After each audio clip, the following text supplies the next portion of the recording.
The flight manual labeled the damage as irrecoverable. Most pilots called the jet unflyable.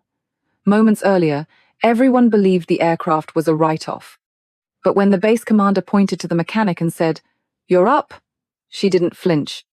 This wasn't the first time she'd brought a damaged bird back from the edge, just the first time the whole base would see it happen. As the emergency lights painted the hangar red, she ripped off her coveralls, revealing patches no one expected. For a second, a black ink tattoo flashed above her Kalara symbol that hinted at classified combat service, though almost no one there recognized it. She moved forward, silent and steady, as the fluorescent lights buzzed overhead and the shadows stretched long across the concrete. They called her the Ghost of Hangar 7. Pilots swapped stories about strange noises echoing late at night, about panels that seemed to realign themselves by morning. Most just laughed at off-maintenance quirks, nothing more. But the truth was simpler. She worked when no one else was watching, her grease, darkened hands moving like an extension of the aircraft's circuitry.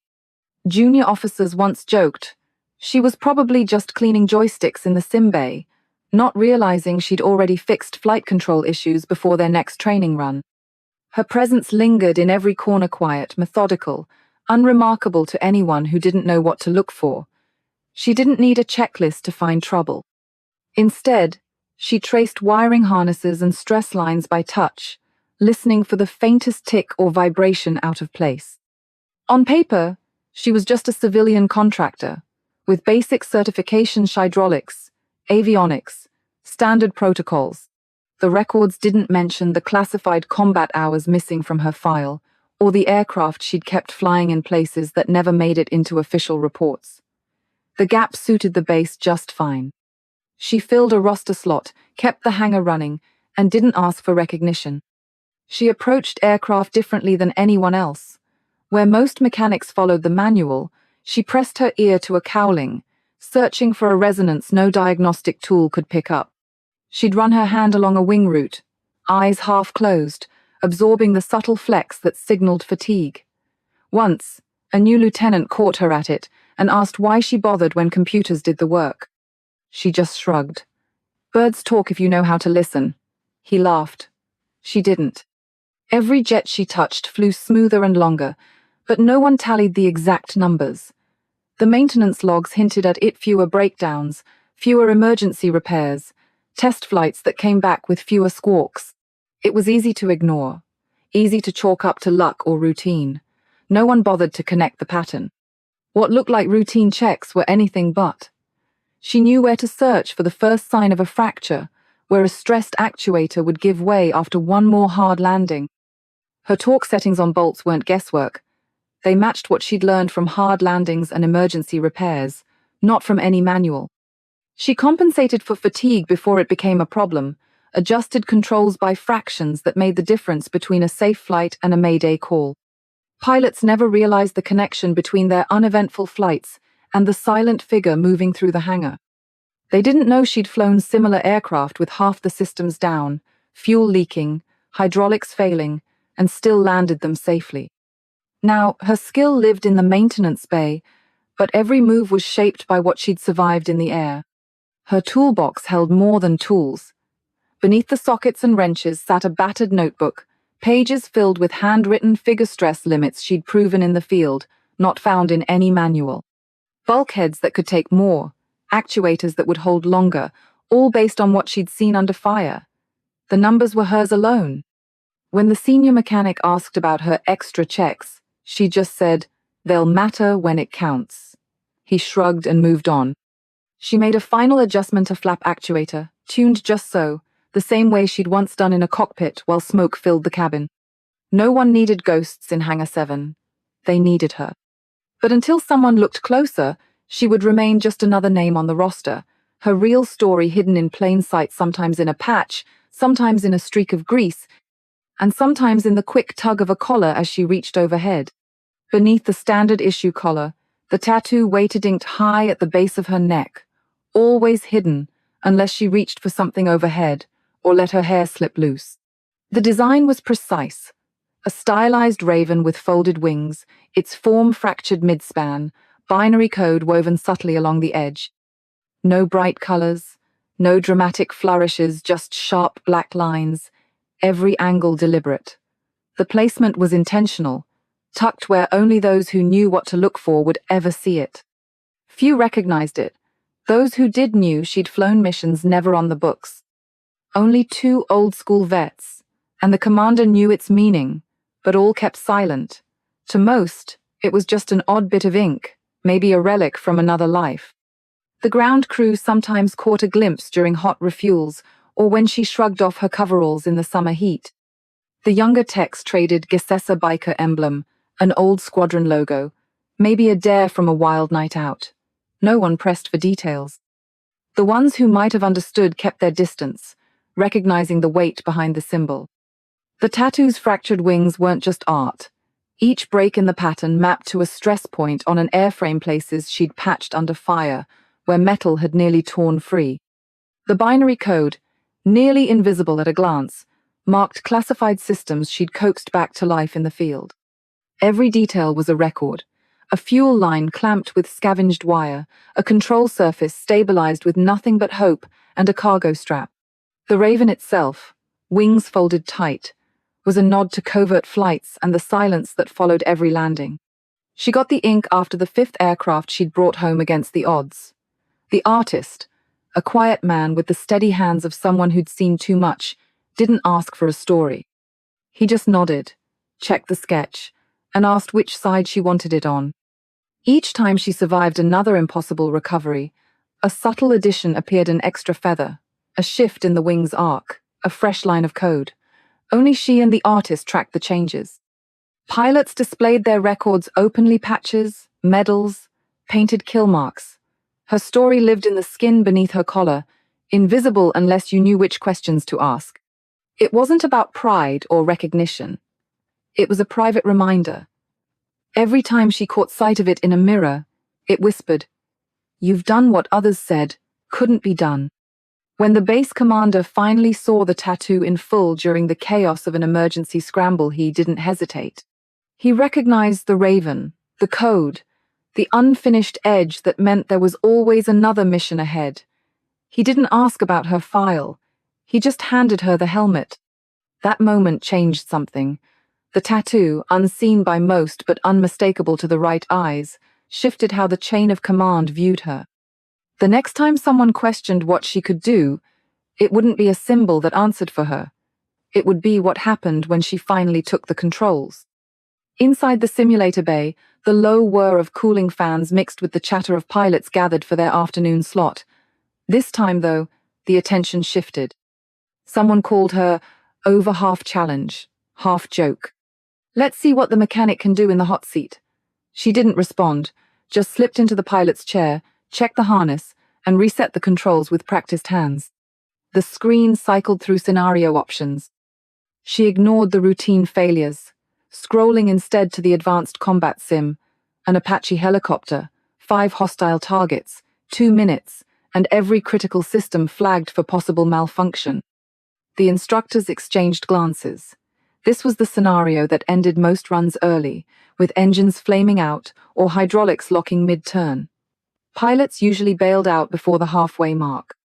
As the scenario began, alarms sounded, hydraulic fluid pressure low, warning lights for engine torque, the tail rotor sluggish. She didn't flinch, adjusting the collective to balance the failing systems. The sim's virtual landscape blurred by, canyon walls rising on either side. She took the first turn tighter than the manual allowed, compensating for the lagging tail by feathering the pedals just enough to keep the Apache stable. The instructors watched, expecting a stall or a hard crash. Instead, she rolled into the attack profile, using the failing hydraulics to angle the nose for a clean shot. Targets appeared, scattered across the canyon floor. Instead of following the typical engagement sequence, she prioritized threats by their proximity to the river, knowing a hydraulic leak would force a low-altitude run. She fired in quick bursts, then used the recoil to pivot the aircraft, saving what little control authority remained. Each movement was subtle, shaped by a mechanic's instinct for how systems fail under stress. Midway through, the sim triggered a dual-engine warning. Most pilots would have aborted. She kept the collective low, bleeding speed and altitude in small increments, coaxing the damaged bird through the last set of turns. The instructors leaned in, silent now. She cleared every target in record time, landing the Apache on a simulated riverbank with one engine still sputtering and the hydraulics nearly gone. The control room was quiet. The Sim's debrief screen flashed her results: no ejections, all objectives met, systems managed beyond expected tolerances. Instructors reviewed the flight path, tracing her inputs against the system failures. Each deviation from standard procedure matched a mechanical workaround: a subtle yaw to relieve stress on the tail, an unorthodox descent to keep the transmission cool. They realized she'd flown the scenario by anticipating which parts would give first, making corrections before the failures became fatal. One of the pilots finally broke the silence. "How did you know what to do?" She unbuckled the harness, standing up as the headset slipped from her shoulders. "Same place I learned to fix them," she said, voice even.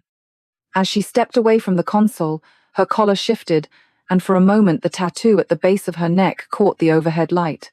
The lead instructor's eyes widened, recognition flickering across his face. He'd seen that symbol before, on files that never left secure storage. Before anyone could ask more, the base intercom crackled storm warnings, lighting up the tower displays.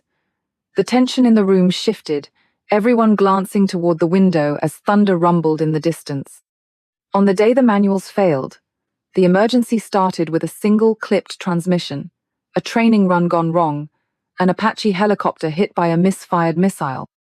The pilot's voice crackled through the radio, steady but tight, as damage reports flooded the tower: hydraulic pressure dropping, fuel leaking, flight controls sluggish and unpredictable. The Apache was more than a training asset.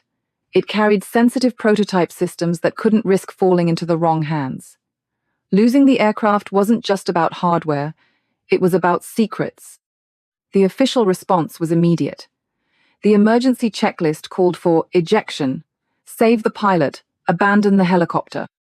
But the colonel hesitated, eyes on the monitor, knowing what was at stake if the wreckage ended up outside the wire. He pressed for options. The flight crew exchanged silent looks. No one had any. She was in Hangar 4, elbow deep in an engine, when the call came. The sergeant's urgency told her everything. She wiped her hands, left the tools where they were, and walked straight to the command post. Screens glowed with cascading failures warnings stacking faster than anyone could process. She scanned the readouts, then asked for a headset. The colonel's skepticism was obvious, but he nodded. She keyed the mic. "Patch me through." The pilot, expecting only static or a clipped order to eject, instead heard a calm voice giving him instructions he didn't recognize. He hadn't expected an expert voice guiding him through failures even he didn't understand. A lieutenant scoffed. "That bird's unflyable." She didn't look up. "Not if you know where it bends instead of breaks." Her eyes stayed on the data. "Tell him to keep the nose level and avoid banking more than 10 degrees. The main spar's stressed, but if he keeps the G's down, it'll hold." The command center fell silent. She rattled off a sequence: throttle adjustments, manual hydraulic bypass steps, fuel management tricks known, of which appeared in any flight manual. Each instruction was built on years of seeing aircraft fail in ways the books never covered. The pilot followed her voice, hands shaking, trusting directions that felt counterintuitive but somehow worked. She explained how altitude could slow the fuel loss, how to balance the ailing rotors, how to override the diagnostics and keep the systems alive just long enough. The Apache limped back toward base, flying outside every parameter the checklist allowed.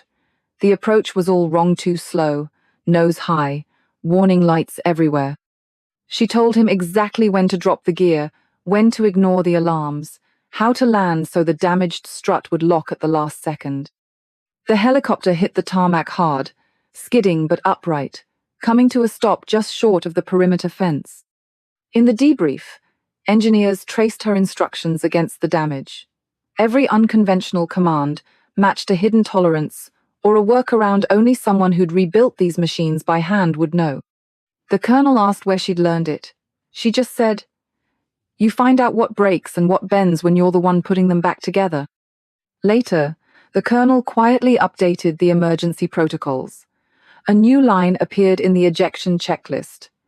Consult maintenance chief if asset recovery is critical. No explanation attached. Word spread.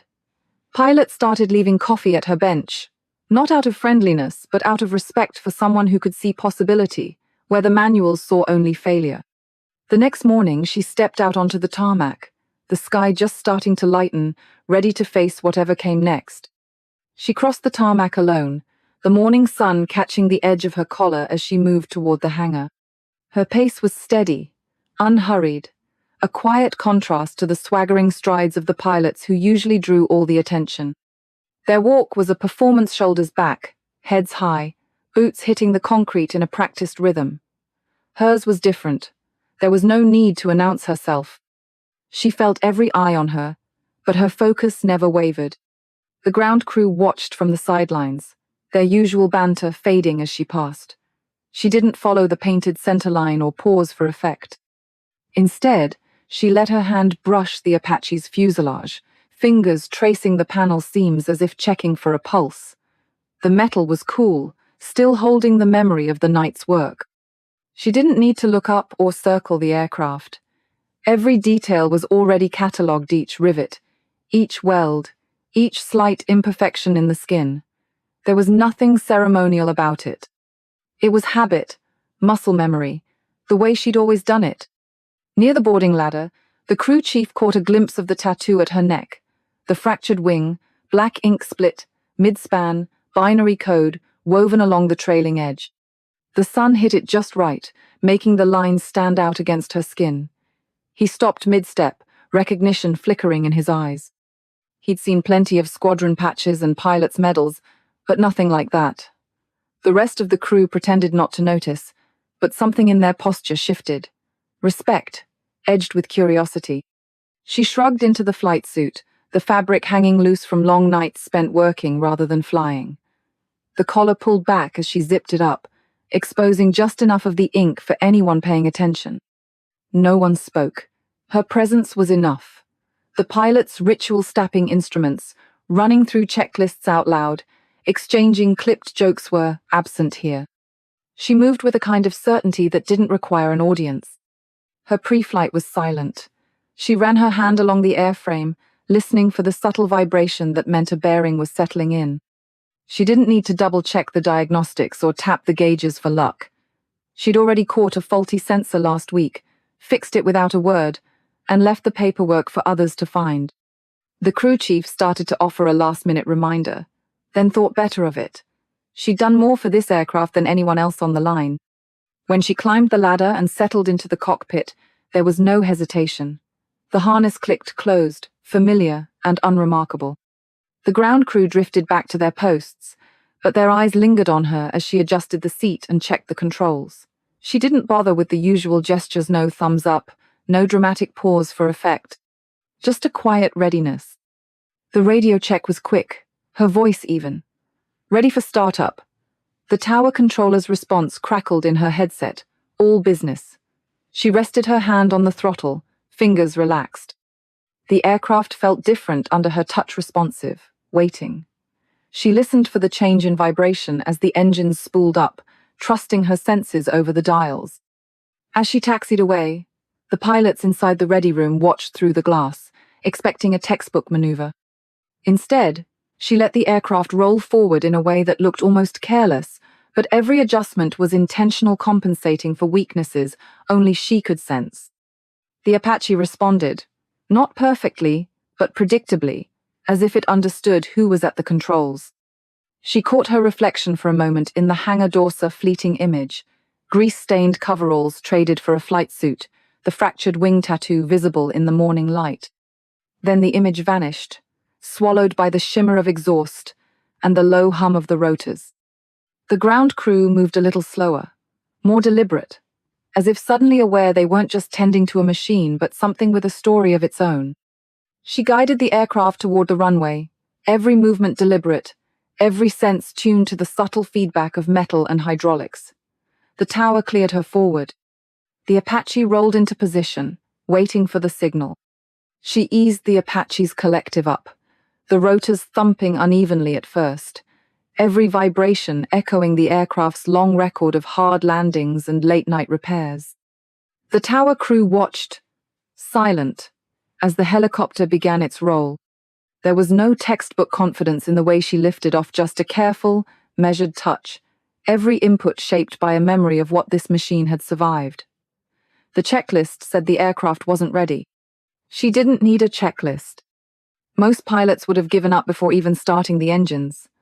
The logs flagged the main rotor as overdue for replacement, and the left side gearbox had a history of running hot. She'd spent hours the night before with a flashlight and a torque wrench, fine-tuning the systems in ways only someone who knew every scar and patch on the airframe could. She'd redistributed power, adjusted the trim, and made small corrections to compensate for the fractured mounter detail the maintenance team missed, but she never did. Nothing about this takeoff matched what the manuals prescribed. She brought the nose up, feeling the subtle lag in the pedals, and let the helicopter settle into the imbalance rather than fight it. Where the official procedures demanded symmetry, she let the aircraft lean into its strengths, using the healthy side to carry most of the load. The tower controller's hand hovered near the abort switch, expecting the worst as the Apache drifted off center. Instead of forcing the helicopter back to level, she let it ride the edge of instability, coaxing it through the rough patch until the rotors found their own rhythm. At 40 feet, the vibrations changed. A less experienced pilot would have tried to correct the shudder, but she recognized it as the gearbox settling into its groove. She made a slight adjustment, barely a tap on the pedal sand. The aircraft responded, climbing steadily. The telemetry readout in the tower flashed warnings, but the numbers on her panel made sense to her alone. She knew which alerts to trust and which to ignore, which readings were exaggerations and which signaled real danger. The Apache's shadow skimmed the tarmac, the climb slow but deliberate. The ground crew watched, expecting a stutter or a sudden drop. Instead, the helicopter gained altitude, the engine note smoothing out as she eased back on the collective. She kept her eyes outside, scanning the horizon, but her hands never stopped making small adjustments, compensating for every quirk and hidden flaw she'd catalogued over years of repairs. Inside the ready room, the pilots watched the flight path on the big screen, expecting a short, aborted run. Instead, they saw a smooth arc rising above the hangars, the kind of takeoff reserved for a machine in perfect health. The colonel leaned closer to the monitor, brow furrowed as the Apache climbed past the red line for damaged gear. By every standard procedure, this should have ended in a crash or emergency setdown. Instead, the aircraft kept climbing, steady and sure. She kept the controls light, letting the helicopter settle into its own balance, never forcing it to match the numbers in the manual. Every move was based on what she'd learned from years of fixing what others broke: how much stress a cracked mount could take, how long a gearbox would run hot before it failed, how to coax an old bird through one more flight. The checklist said abort. She trusted the metal, the feel of the machine, and her own experience. As the Apache reached pattern altitude, the tower controller's voice came through, uncertain. 7 Delta, confirm you're stable? Her reply was calm. Holding steady, continuing climb. No drama, no bravado, just the facts. In the days that followed, engineers would puzzle over the flight data, tracing her adjustments and comparing them to official procedures. They'd find nothing in the manuals that explained how she'd made it work. But those who watched from the ground knew what they saw. A takeoff that shouldn't have worked, pulled off by someone who understood the aircraft better than anyone else. The colonel watched the Apache disappear into the sky, shaking his head. By all rights, it should have failed. Instead, it climbed like a healthy bird. What no one realized was that her real secrets weren't in the cockpit. They were hidden somewhere only a mechanic would think to look. Under a workbench in the far corner of the hangar, a stack of battered notebooks sat wedged between stained manuals and loose bolts. They didn't look like much, just 3 leather-bound logs, their pages curled and edges darkened from years of oil and dust. When a junior engineer found them during a routine inspection, he almost tossed them aside. Then he noticed the dense, careful handwriting rows of numbers, torque values, and terse observations filling every margin. He flipped through the pages, expecting routine checklists or idle calculations. Instead, he found entries that contradicted the official technical manuals. Bulkhead holds at 112% rating, if torque sequence reversed. Flap stable beyond redline in ambient temps above 86 degrees fire. The handwriting was steady, almost clinical, but the content was anything but ordinary. These weren't guesses. Each note referenced a date, a specific repair, a detail that matched up with maintenance records from incidents no one wanted to talk about. One entry caught his eye, a note about a main spar's unexpected flexibility under asymmetric load, dated just before a near disaster. He checked the logs and saw that same aircraft had survived a mid-air collision days later, limping back to base with a wingtip nearly torn away.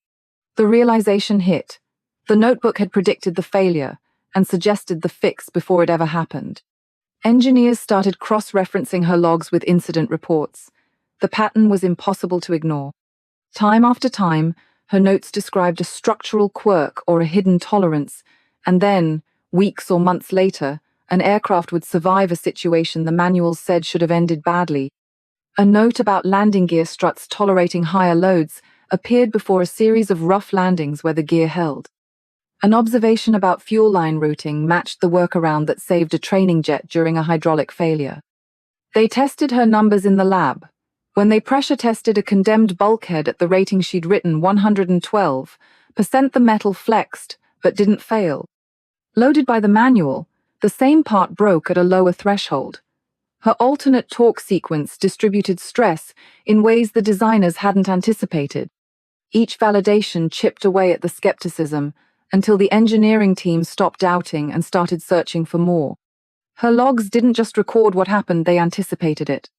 Marginalia marked with triangles or circled dashes pointed to stress points she'd reinforced during late-night maintenance, adjustments that never appeared in official records.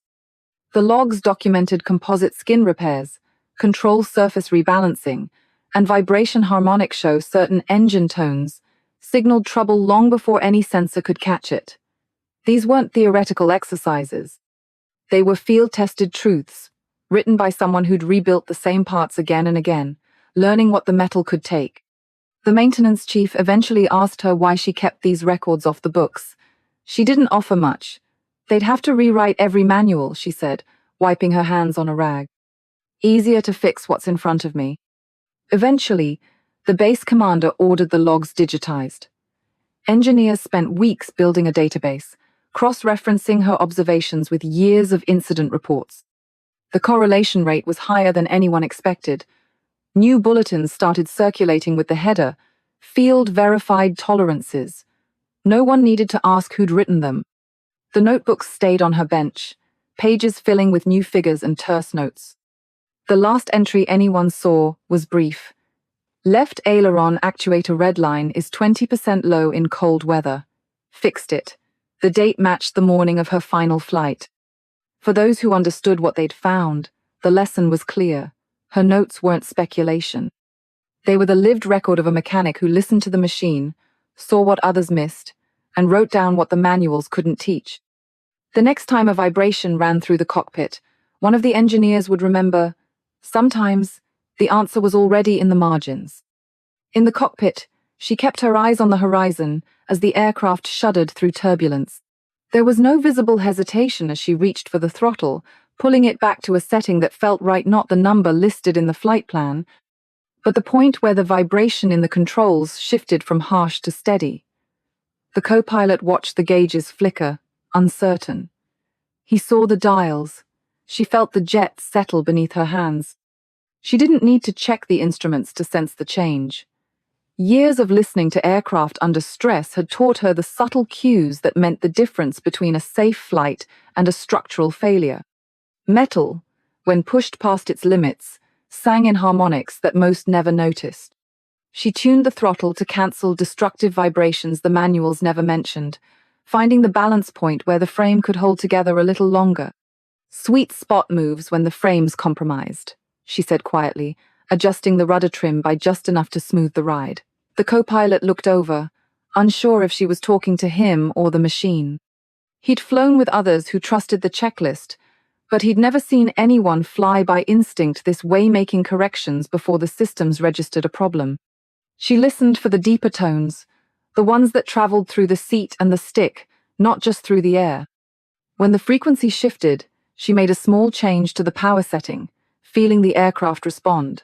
It wasn't guesswork. She recognized the resonance from hours spent in hangars, tracing stress lines across battered airframes, memorizing the frequencies that signaled trouble. The maintenance logs later showed her adjustments matched the aircraft's actual vibration patterns data that only appeared during post-flight analysis. She didn't need the confirmation.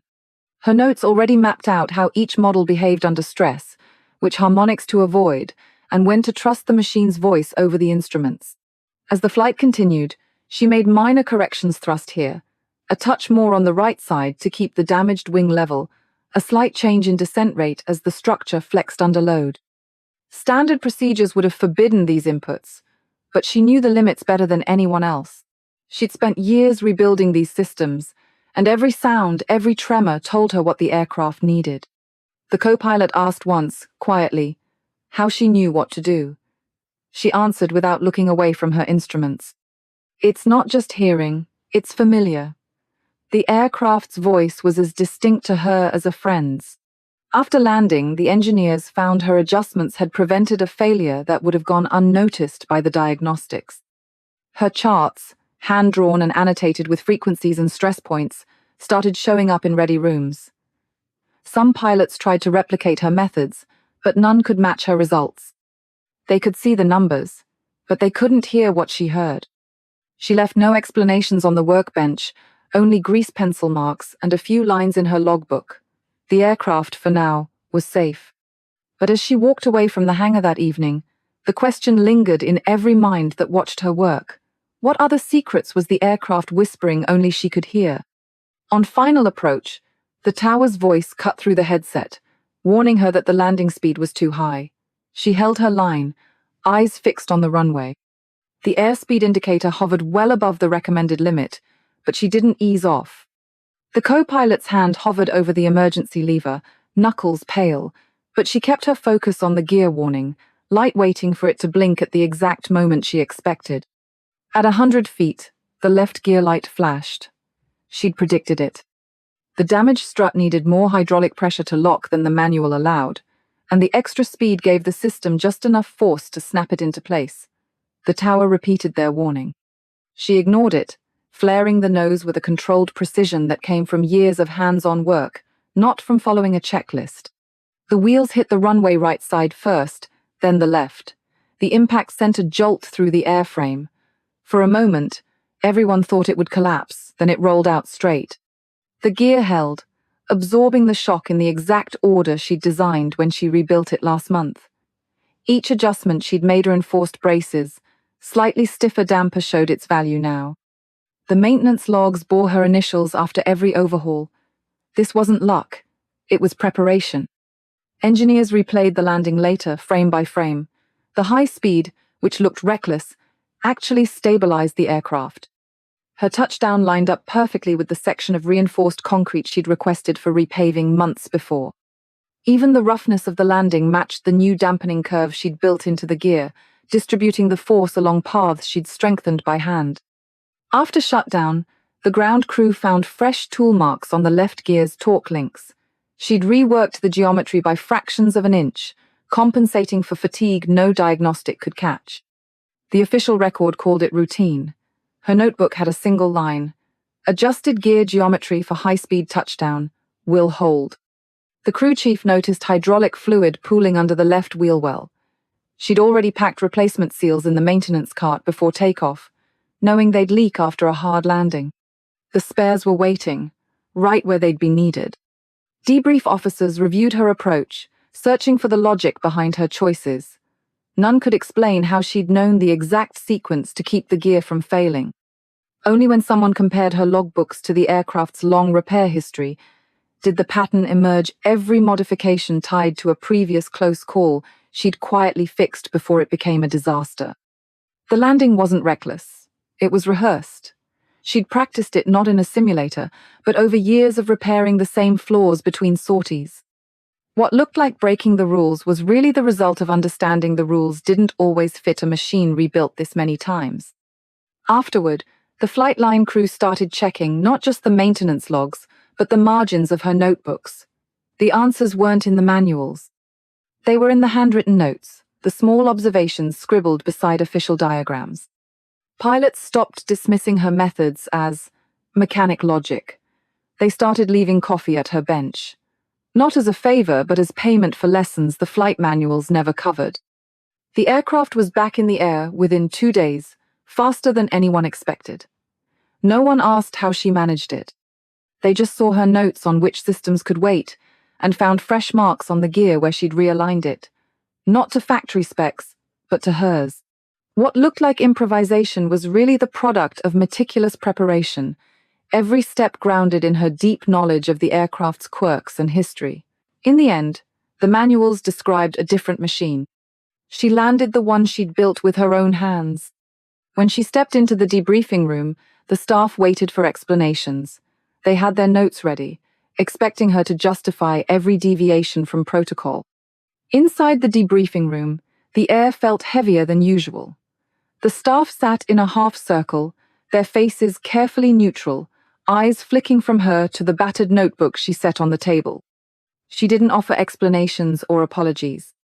Instead, she opened the notebook to a page marked with the residue of old grease and began reading out fatigue curves numbers that described how real metal bent and held, not how it was supposed to perform on paper.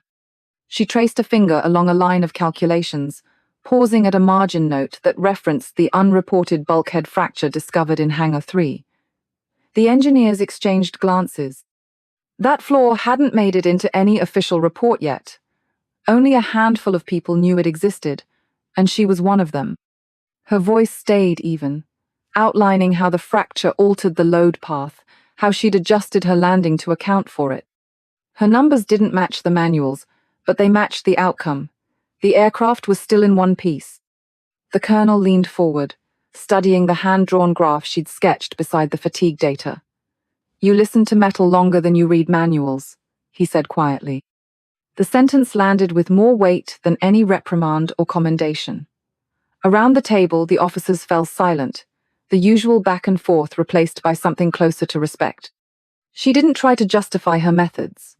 When someone asked why her figures didn't align with the official specs, she replied, "Those numbers are for new parts. I work on planes that have survived 100 storms." She turned to a page showing vibration harmonics, pointing out how she'd tuned the throttle to keep the airframe out of resonance. The telemetry logs, when checked, matched her hand-drawn curve exactly. Her expertise wasn't guesswork, it was a record of what the manuals missed. The chief engineer picked up her notebook, thumbing through columns of figures and sketches of stress points. He found a correction to the standard torque spec for a critical fastener and adjustment that, when tested, aligned perfectly with the way the aircraft had survived its last hard landing. He looked up, but she was already closing the book. No one tried to challenge her on theory. The evidence was in the maintenance logs, the flight data, and the fact that the aircraft was still on the ramp, waiting for its next sortie. Her knowledge came from years of hands-on work identifying microfractures by touch, tracing the source of a vibration before the diagnostics even registered a fault, and knowing how much more the metal could take because she'd seen it fail and rebuilt it herself. The silence in the room wasn't uncertainty, it was recognition. They understood that her expertise didn't fit inside the boundaries of official documentation. She'd spent more time listening to the aircraft than anyone else in the building, and it showed in every decision she made. The colonel's words hung in the air, summing up what everyone else struggled to articulate. As the meeting ended, copies of her notebook pages began circulating quietly among the engineering staff. Procedures started to shift. The next round of training scenarios reflected her numbers, her margins of safety, her approach to flying and fixing machines that had already outlived their original specs. No one announced the changes. They just became the new standard. She left the debriefing room the same way she'd entered, quiet, unhurried, notebook in hand. Outside, the weather was already changing, the first hints of a new storm building on the horizon. Her signature move didn't have a name at first. It started as instinct and answer to a problem the manuals never covered. At altitude with hydraulics fading, she felt the aircraft's distress before the warning lights finished their sequence. The control stick lost resistance, the right side aileron lagged, and the left wing threatened to drop. Standard protocol called for immediate ejection. She didn't reach for the handle. Instead, she leaned into the roll, letting the aircraft bank further, not fighting the failing system, but working with what was left. Most pilots would have tried to force the jet level, but she recognized the subtle cues in the way the airframe flexed and the controls vibrated. She brought up asymmetric thrust, feeding more power to the opposite engine, and letting the yaw stabilize the roll. There was no hesitation, just a series of measured corrections: rudder, throttle, trim each, one guided by her mechanical intuition and years of hands-on repairs. The aircraft responded, not perfectly, but predictably. She knew its quirks, where the metal would flex and where it would hold, and she used those traits to coax the jet out of the spiral. Flight instructors who later studied the data called it the mechanic's save. They watched the playback, expecting chaos, but instead saw a pattern. Every input matched the aircraft's natural rhythm. She wasn't forcing the machine to comply with regulations. She was having a conversation with it, listening and responding to its needs in real time. Her instincts and mechanical insight guided each control input, anticipating the next failure before it arrived. On approach, she kept the speed higher than recommended, knowing the damaged flaps needed extra airflow. She used the crosswind, not fighting it, but leveraging each gust to keep the aircraft steady. The tower's warnings blurred into background noise as she focused on the subtle shifts in vibration and pressure through the controls. At the last moment, she adjusted thrust again, letting the engine's torque compensate for the uneven lift. The landing was rough, but controlled, the tires marking a shallow crab across the runway, exactly as she'd predicted in her maintenance notes. After the flight, ground crews found pencil marks inside the access panel's small arrows, load percentages, reminders of the stress points she'd watched during recovery. Each matched her in-flight calculations. The chief mechanic recognized the handwriting and the quiet confidence behind it. Pilots began to ask for her on pre-flight walkarounds, hoping for a word or a gesture that might reveal what the checklists missed. Attempts to teach the maneuver in simulators always fell short. Computers couldn't replicate the subtle feedback of a real, aging airframe. Only those who'd spent years listening to metal and feeling its memory could come close. The move became legend, passed between instructors as a story rather than a lesson plan. They said she flew each aircraft as if it was the same battered bird she'd rebuilt, and often it was. Her notebooks gained a quiet addendum after that recovery. Just 2 words, written in the margin beside a diagram of hydraulic lines. It remembers. She kept the notebook close, never offering explanations unless someone asked. When they did, her answer was always the same: she trusted what the metal told her. The rest, she left unsaid, letting the evidence speak for itself. Not everyone understood, but word spread. The signature move wasn't about breaking rules, it was about knowing when the rules no longer fit the machine in front of you. And as her reputation grew, the questions began to shift from how she did it to why she was still here, quietly working in the shadows while others took the credit. 8 denials, each stamped with the same phrase: request for flight duty qualification, denied mechanical personnel, lack necessary credentials. The stack of paperwork sat on the table between them. The colonel read the top sheet, then the next, each one identical, except for the date. She tucked each refusal into a file, but never into her resolve. The forms never asked what she could actually do. Her record showed maintenance hours, not flight time. Certifications listed hydraulics and avionics, not combat maneuvers or emergency recoveries. On paper, she was a mechanic, never mind the sorties she'd flown when no one else would risk the controls, or the flight equations she'd scrawled in the margins of her logs, now referenced by the engineering team. The system didn't have a box for unofficial expertise. If it wasn't on the checklist, it didn't count. The colonel found her original application in a forgotten archive. She'd tried to enter flight training right out of basic, but the rejection cited insufficient prerequisite qualifications. No one questioned how someone with perfect test scores and top marks in mechanical aptitude couldn't cross over. The pipeline wasn't built for exceptions. Mechanics repaired aircraft. Pilots flew them. The line was absolute.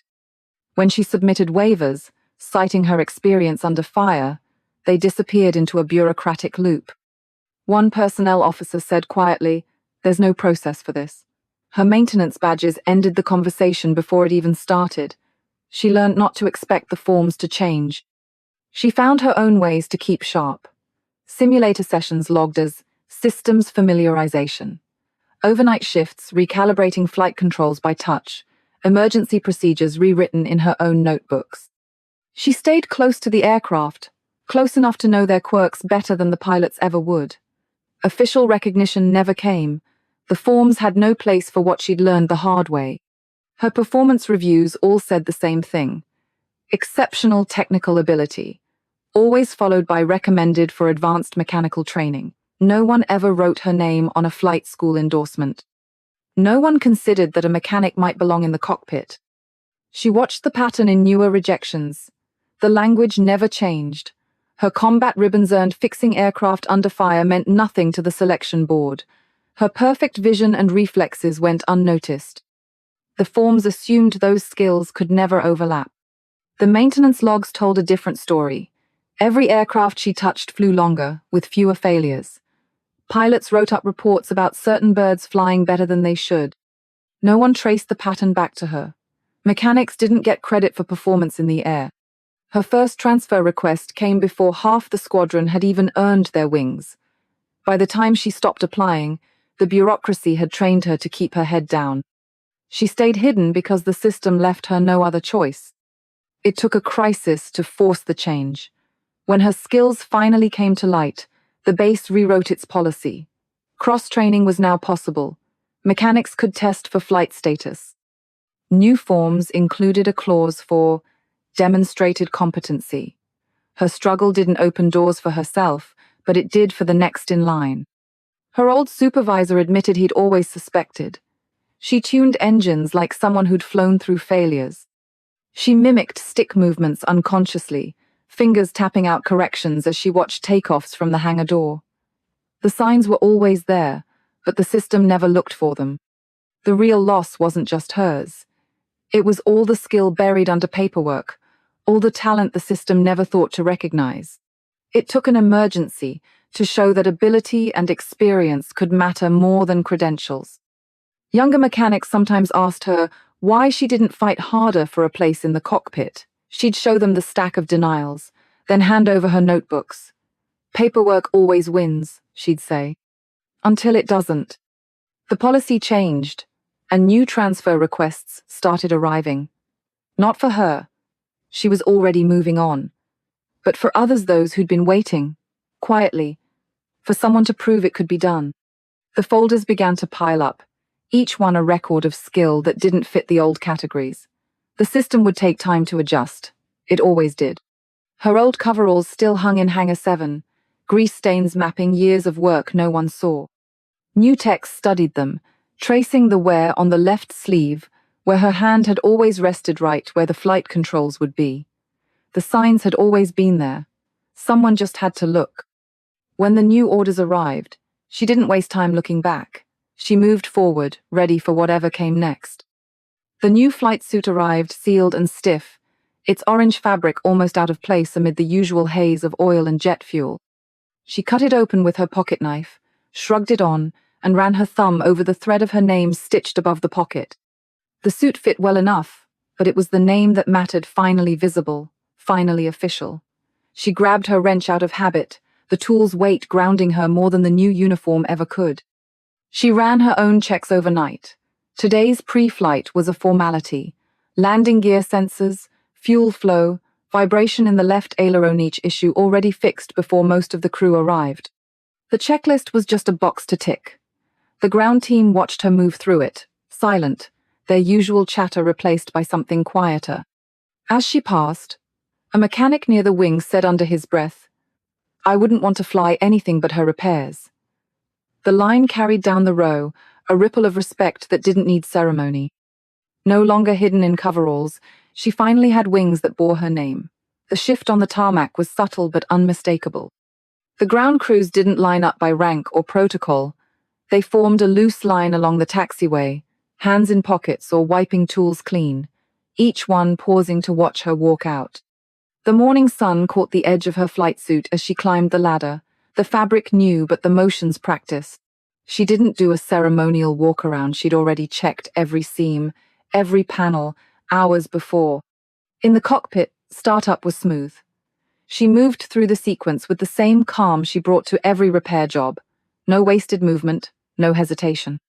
The engines responded just as she expected, that familiar stutter at low throttle, a quirk she'd logged months ago. The tower cleared her for taxi almost before she finished the request. She rolled out, one hand on the throttle, the other resting lightly on the side console. The vibrations told her more than the instruments ever could. She knew the port fuel pump was due for maintenance, and the nose gear hydraulics would need attention after landing. None of it rattled her. The data screens flickered, but she'd already memorized what mattered. Takeoff clearance came. She advanced the throttles not all the way, just to the margin she knew this engine liked. The jet surged forward, rotation coming at exactly the speed she'd predicted. The nose lifted without a shudder, a result of last night's trim adjustment for the new radar pod. She hadn't been asked to do it, she just knew it was necessary. Climb out looked odd from the tower, shallower than standard, engines at uneven thrust. But the performance was flawless. She adjusted for yesterday's crosswind wear on the starboard turbine, making small corrections that didn't show up on any checklist but made all the difference in the air. At altitude, she banked into the first turn early, catching an updraft that let the jet curve smoothly. Flying by calculation was one thing, flying by feel was another. She answered ground control's altitude checks automatically, eyes scanning the panel but relying more on the subtle shift in engine harmonics to tell her when something needed a touch. A small adjustment to the bleed air valve kept the left compressor cool, a fix made before the system could even register a warning. The landing was textbook only if you rewrote the textbook. Too fast, too steep, flaps late, but the wheels touched down light, the rollout smooth. She flew the jet as it was, not as the manual imagined it. After shutdown, the ground chief found 3 minor issues already flagged in her log, 2 fixed before takeoff, the third with instructions waiting. In the ready room, new pilots watched her return, their coffee cooling as they replayed the sortie in their minds. Years of training had taught them to fly by numbers. She made the impossible look routine, her every move the result of knowledge earned in silence, in shadows, in the long hours before dawn. Back in the hangar, she unzipped the flight suit. The old stains beneath weren't mistakes, they were proof. The ground crews worked a little quieter, a little more deliberate, having seen what skill looked like when it finally got its due. What came next wasn't about a uniform or a title. It was about what she'd carried with her all along, an understanding that skill is built in the hours no one counts, and that recognition, when it comes, changes more than just a name on a patch. Some legacies aren't written in flight logs or stitched onto uniforms. They're found in the quiet moments, in the choices made when no one is watching. The mechanic's story reminds us, true expertise isn't about title sits, about the hours of unseen work, the moments of trust earned one repair at a time. Who in your life hides extraordinary skills behind a quiet exterior? In the glow of the runway lights, she stood alone, coveralls folded away, a symbol of what true competence looks like. If you know someone underestimated just like her, share this story and remind them skill speaks louder than credentials. Hit subscribe to hear more real stories of overlooked heroes.